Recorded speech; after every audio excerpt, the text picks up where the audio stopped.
ბავშვების 35% სკოლის პერიოდში არასდროს იკვებება. ფაქტმეტრის გუნდს მკითხველი დაუკავშირდა და ამ და ბავშვთა კეთილდღეობასთან დაკავშირებული სხვა საკითხების გადამოწმებას თხოვა. აღნიშნული მონაცემები საქართველოს სტატისტიკის ეროვნული სამსახურის და გაეროს ბავშვთა ფონდის ერთობლივი კვლევის საქართველოში ბავშვთა კეთილდღეობა შედეგებს ასახავს. კვლევის თანახმად საქართველოში ბავშვების 38% განიცდის მატერიალურ და სოციალურ დანაკლისს. დანაკლისის მქონე ბავშვების რაოდენობა საგრძნობლად განსხვავდება სოფლად და ქალაქში. სოფლად 47%-ია დაახლოებით, ქალაქში კი 31%. ბავშვის მატერიალური და სოციალური დანაკლისი გულისხმობს ოჯახში ფინანსური შესაძლებლობების არქონას, რაც არ აძლევს ოჯახს საშუალებას უზრუნველყოს ბავშვი მისი ზრდა განვითარებისთვის მინიმალური აუცილებელი საჭიროებებით. ესენია საკვები, ტანსაცმელი, ასაკის შესაბამისი წიგნები, სათამაშოები და ბევრი სხვა. 16 საჭიროებიდან 3 ან მეტი დანაკლისის მქონე ბავშვები მატერიალური და სოციალური დანაკლისის მქონედ მიიჩნევენ. კვლევის შედეგები აჩვენა, რომ სასკოლო საათებში ყვება მნიშვნელოვანი გამოწვევაა. სასკოლო საათების განმავლობაში ყოველდღიურად ბავშვების მხოლოდ 27% იკვებება. სკოლებში ბავშვების თითქმის 35% არასდროს იკვებება, დაახლოებით 24% იკვებება ზოგჯერ, დაახლოებით 24% კი იშვიათად.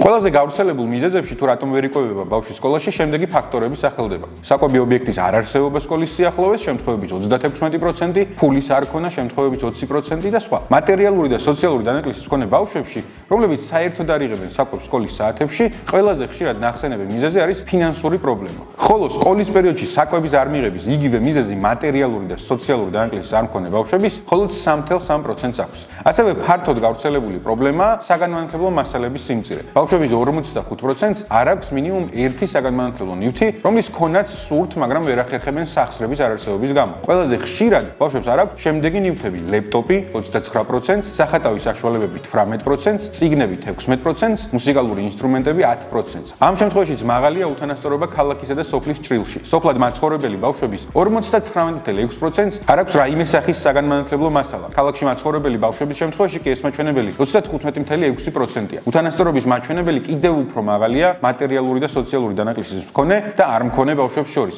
მატერიალური და სოციალური დანაკლისის მქონე ყოველი 4 ბავშვიდან 3-ს, 74.9%-ს არ გააჩნია მისთვის სასურველი რაიმე საგანმანათლებლო მასალა. უფრო მეტი დეტალი შეგიძლიათ იხილოთ ჩვენ სტატიაში, გამოიწერეთ ჩვენი არხი და დაელოდეთ სხვა გადამოწმებულ ფაქტებს.